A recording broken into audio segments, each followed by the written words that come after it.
My name is Mark Schweizer, and my location is Puyallup, Washington.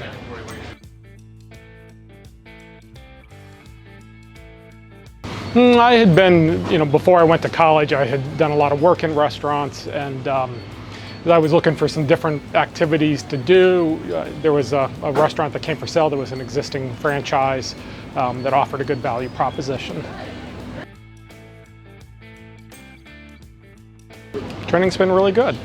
Well, certainly, learned everything from how to in-house smoke the meats, to the service side of it, how to do all the prep, the back office systems and administrations, running the POS, things like that. Yeah, essential, no doubt, yeah.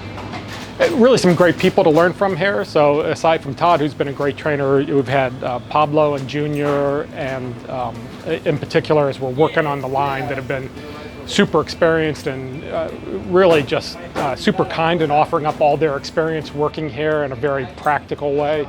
And then Lauren's been fantastic as well to work with, and she works so well with the customer, and so it's just been really fun to watch her. Even if you have a slightly difficult situation, she just has this great way about her that's really inspiring for how to treat customers right.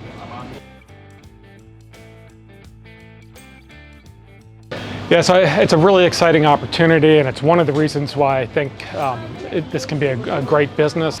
I'm local, and one of the things that I want to do is really take on the community marketing role and making sure we're getting out there trying to build the catering business.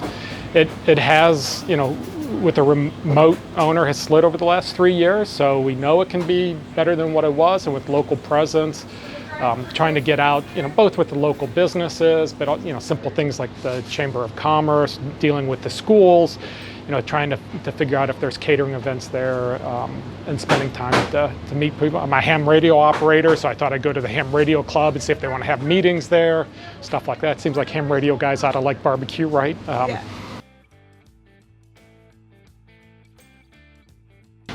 I did. I named it Smoke on the Sound because, as you know, we're right there next to Puget Sound, and given that it was smoke and kind of had a smoke on the water sort of feel without going directly there, I like the alliteration with smoke and sound and thought it was kind of a fun play. So my pit is named Smoke on the Sound.